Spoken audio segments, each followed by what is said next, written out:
یہ جو صرف ہے کہ سینوں پہ گولیاں کھاتے رہے اور ہمارے سینے ختم نہیں ہوں گے، گولیاں ختم ہو جائیں گی، یہ طریقہ مناسب نہیں ہے. صرف ڈیفینسو نہیں رہنا چاہیے. اگر ہمیں ایسے ایلیمنٹس معلوم ہو، ہماری رینج میں ہو، ہمیں ان کے خلاف کارروائی کرنی چاہیے. جی صحیح ہے. اب ذرا میں آپ کی طرف آ جاتا ہوں. امتیاز گل صاحب، آپ نے جنرل نعیم صاحب کی گفتگو سنی ہوگی، آپ کیا کہیں گے جس طریقے سے وہ کہہ رہے ہیں کہ ہماری قربانیاں اب رنگ لے کر آ رہی ہیں، یہ جو دہشت گردی کی وارداتیں ہو رہی ہیں، یہ واقعات ہو رہے ہیں، یہ بس آخری ہیں، مستقبل بڑا ہی روشن ہے، شاندار ہے، کیا کہیں گے؟ نہیں، میرا خیال نہیں ہے کہ جنرل صاحب نے کوئی روشن مستقبل کی بات کی ہے. انہوں نے بالکل یہ صحیح کہا کہ جس دہشت گردی کے حوالے سے تو انہوں نے کہا نا یہ آخری ہیں، بس سانسیں لے رہی ہے دہشت گردی. مہربانی کریں اگر میری بات سن لیں. جی میں بھی بڑی غور سے ان کی باتیں سن رہا تھا. انہوں نے یہی کہا کہ بڑی اچھی بات ہے اور میں بالکل اتفاق اس سے کرتا ہوں.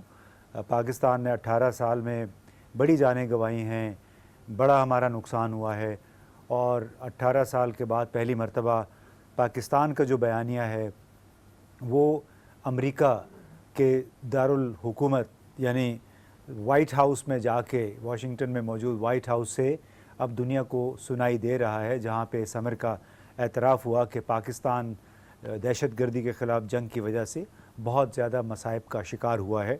اور یہ بہت ایک نیا آغاز ہے جو پاکستان کو ابھی میسر آیا ہے موجودہ مشکل حالات میں. ایک طرف جو وار اکانومی جس کو کہتے ہیں وہ حلقے جو کہ جنگی کیفیت سے فائدہ مند ہوتے ہیں، اس میں سیاستدان بھی شامل ہے افغانستان میں، اس میں ڈرگ مافیا بھی شامل ہے، اس میں وہ سہولت کار اور اعلی کار بھی شامل ہیں جو دوسری قوتوں کے ایما پہ نہ صرف افغانستان میں بلکہ پاکستان میں بھی دہشت گردی اور عدم استحکام پھیلانا چاہتے ہیں. ظاہر ہے جو کچھ گزشتہ ایک ہفتے کے دوران سنا گیا ہے وائٹ ہاؤس میں، وائٹ ہاؤس سے باہر، امریکی جرنیلوں کی طرف سے، صدر کی طرف سے، اس کی وجہ سے ایک آگ سی لگی ہوئی ہے نہ صرف بھارت میں بلکہ افغانستان میں بھی. بلکہ گزشتہ روز افغانستان کے دارالحکومت میں امریکہ مخالف ایک بہت بڑا مظاہرہ بھی ہوا، اور یہ وہ لوگ ہیں جنہوں نے گزشتہ 18 برس تک امریکہ کو ایک مخصوص بیانیہ دے کے پاکستان کے حوالے سے پاکستان کے خلاف کیا، اور یہ براہ راست اس بیانیے کے نیریٹو کے بینیفیشریز ہیں. ان کو ابھی اپنا روزگار جو ہے، اپنا دانہ پانی خطرے میں نظر آئے گا. اور چونکہ اب ان کی جو اینک جو پہنی ہوئی تھی امریکہ نے افغانستان کی اور بھارت کی، وہ اینک آہستہ آہستہ اتر جائے گی، اور اس کی وجہ سے امریکی حکام، امریکی صدر کو بھی ایک نئی حقیقت نظر آ رہی ہے. اس میں تمام تر اب ذمہ داری کافی حد تک ہماری قیادت پہ ہے، سویلین اور ملٹری قیادت پہ، کہ سوچ بچار کے ساتھ ہر اگلا قدم اٹھائے تاکہ دشمنوں کو ہماری کسی بھی کمزوری سے فائدہ اٹھانے کا موقع نہ ملے. بالکل. اچھا شیلا صاحب، اب ذرا میں آپ کی طرف آ جاتا ہوں. یہ بتائیے گا، جیسے کہ army chief general Qamar Javed Bajwa کہہ رہے ہیں کہ عالمی برادری علاقائی امن کے لیے اپنا کردار ادا کرے. مسلسل پاکستان قربانیاں دے رہا ہے، آخر عالمی برادری کیوں نہیں افغانستان کے اوپر پریشر ڈالتی یا انڈیا کے اوپر پریشر ڈالتی کہ جس طریقے سے انسرجنسی ہوتی ہے ہمارے پڑوسی ممالک کی طرف سے پاکستان میں، اور جو پھر اس طریقے کے واقعات یا ثانیات پیش آتے ہیں، آج بھی 10 جوان شہید ہو گئے، تو کیوں نہیں ڈالتی پریشر؟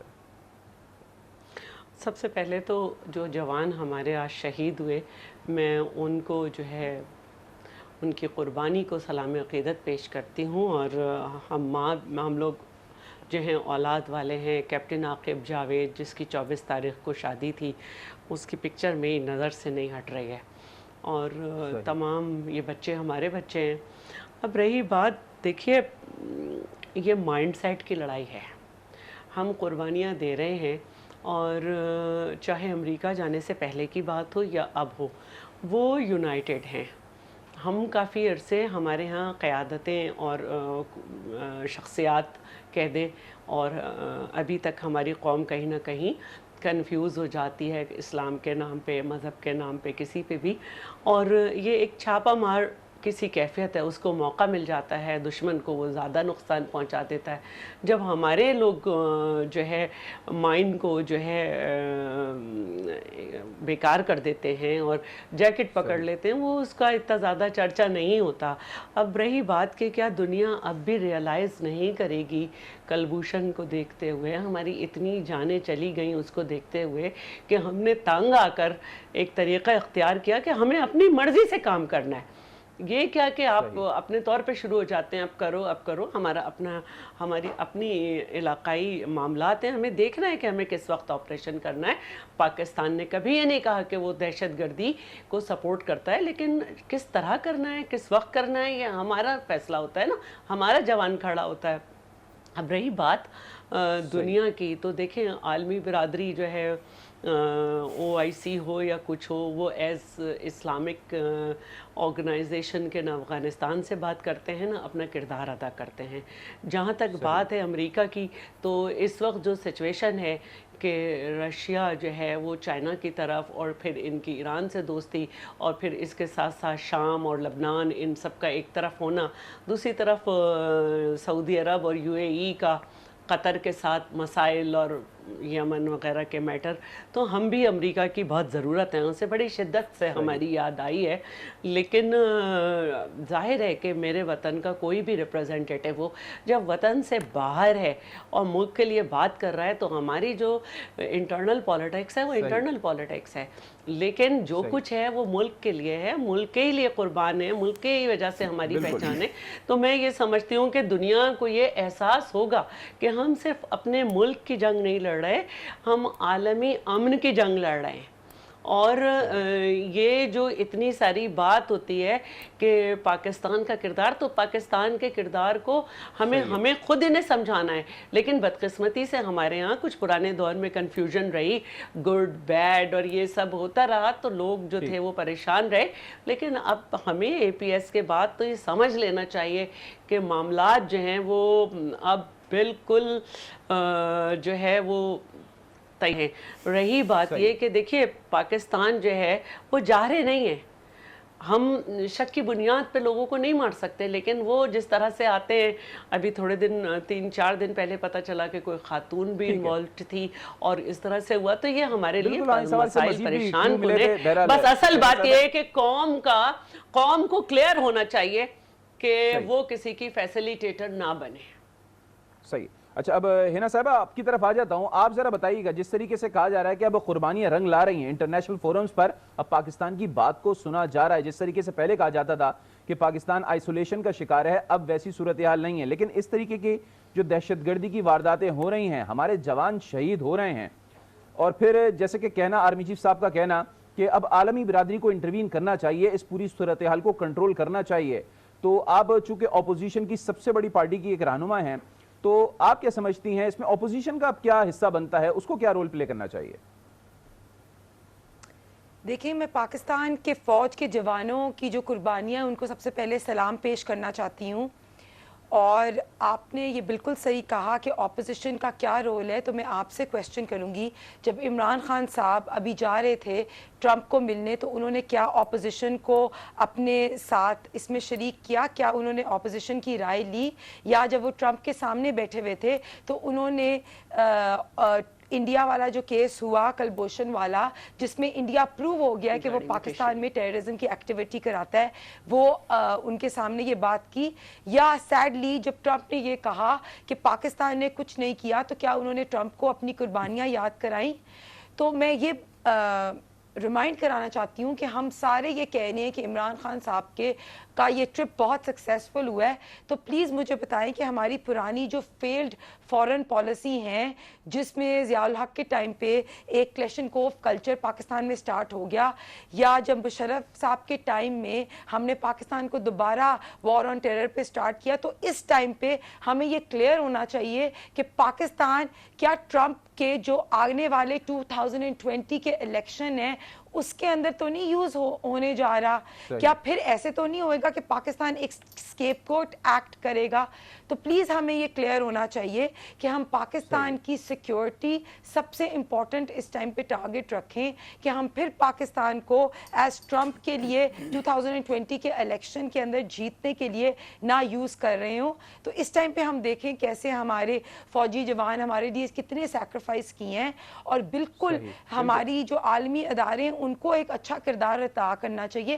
پر اس ٹائم پہ عمران خان صاحب کو کہ جب وہ گئے تھے اور ان کو ایک موقع ملا تھا کہ وہ ٹرمپ کے سامنے بیٹھے ہوئے تھے اور ٹرمپ یہ بات کر رہا تھا کہ پاکستان کو اور کرنا چاہیے, تو ہمیں اپنی قربانیوں کو یاد کرانا چاہیے تھا کہ کتنے ہمارے لوگ شہید ہوئے, کتنے ہمارے فوجی شہید ہوئے, ہمارے سیاستدان بھی اور ہمارے ملک کے بہت سے لوگ اس میں سیکریفائز ہوئے ان وار آن ٹیرر میں.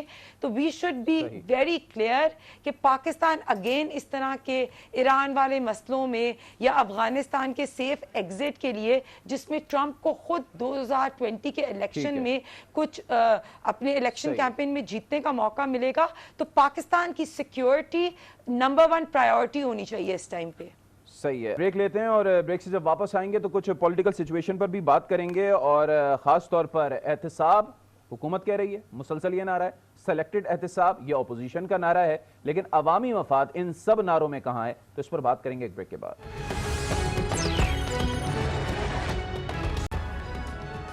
Welcome back after the break. اور بریک پر جانے سے پہلے ہم صداقت علی عباسی صاحب سے سوال کر رہے تھے, لیکن ان تک ہماری آواز نہیں پہنچ پا رہی تھی. صداقت صاحب, اب آپ کو میری آواز آ رہی ہے؟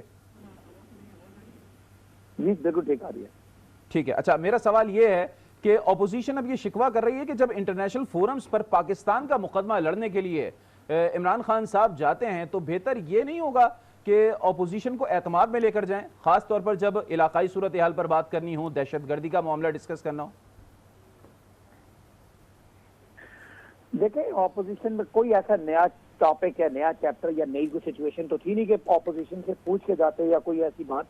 وہ تو ایک یعنی سیٹ پیٹرن پہ جیسے وزیر اعظم کا دورہ تھا, اور یعنی بڑے ایک لحاظ سے کامیابی کی بات ہے کہ امریکن پریزیڈنٹ کی خواہش پہ یہ میٹنگ ہوئی, اور جس طریقے سے انہوں نے نمائندگی کی پاکستان کی انپریسیڈنٹڈ, جس طریقے سے وزیر اعظم کی پذیرائی ہوئی یا جس طرح سے ہمیں وہاں پہ استقبال کیا گیا وزیر اعظم کا یا آرمی چیف کا, یہ تو انپریسیڈنٹڈ ہے.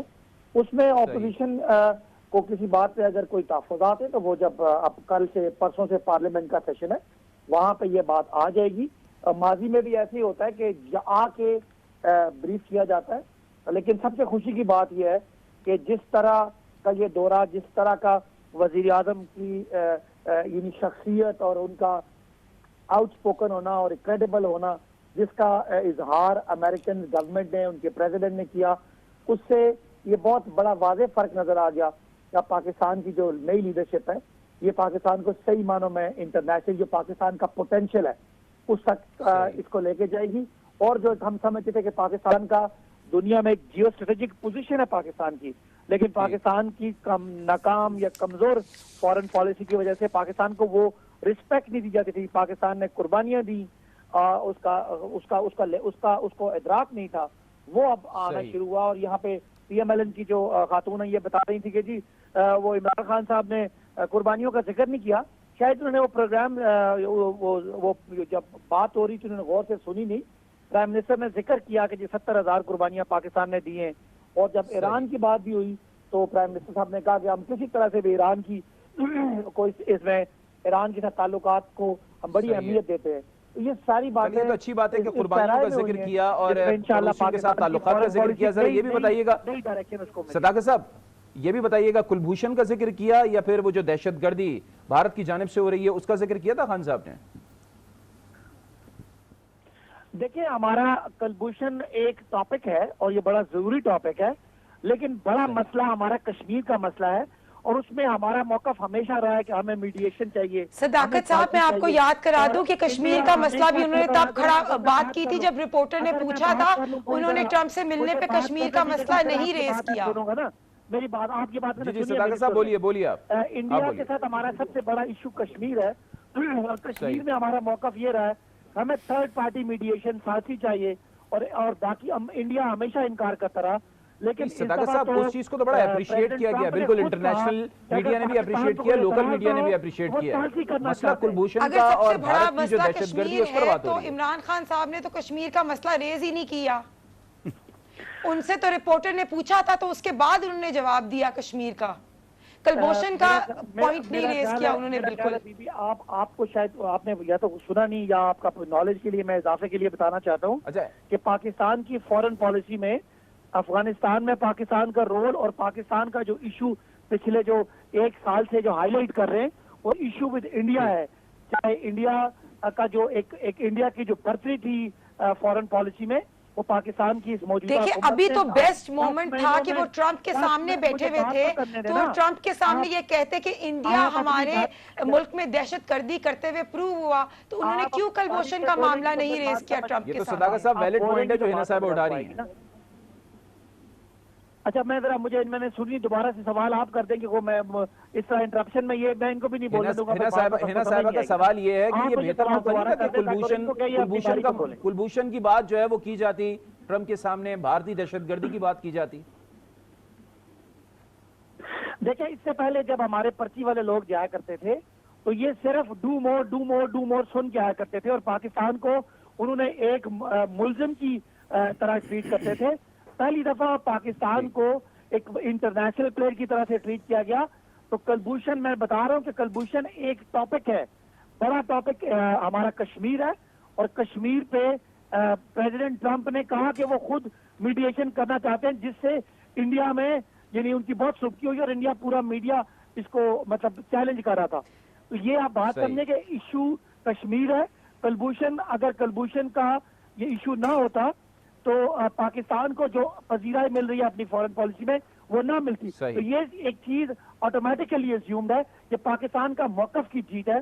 اس سے پہلے جو پاکستان کے ہیڈ جایا کرتے تھے وہ صرف سن کے آیا کرتے تھے. چلیں ٹھیک ہے, آپ کا موقف سامنے آ گیا. اب ذرا میں امتیاز گل صاحب کی طرف ذرا جاتا ہوں. صاحب میں ریمائنڈ کرا دوں ایک بات چھوٹی سی کہ پرچی لے کے جانا بہتر ہے تھوڑا پولیٹیکلی بھی بات کرنی ہے. جاپان اب ذرا امتیاز صاحب میں ذرا آپ کی طرف آ رہا ہوں, آپ بتائیے گا جس طریقے سے صداقت صاحب کہہ رہے ہیں کہ کلبھوشن جو ہے وہ ایک بس ٹاپک ہے, اصل ایشو تو کشمیر کا ہے. جو پرائم منسٹر نے ڈونلڈ ٹرمپ کے سامنے جو بھی بات کی ہے وہ ایشو بیس بات کی ہے, تو انہوں نے ٹاپک کو نہیں چھیڑا نہ ہی ڈسکس کیا. آپ کیا کہیں گے؟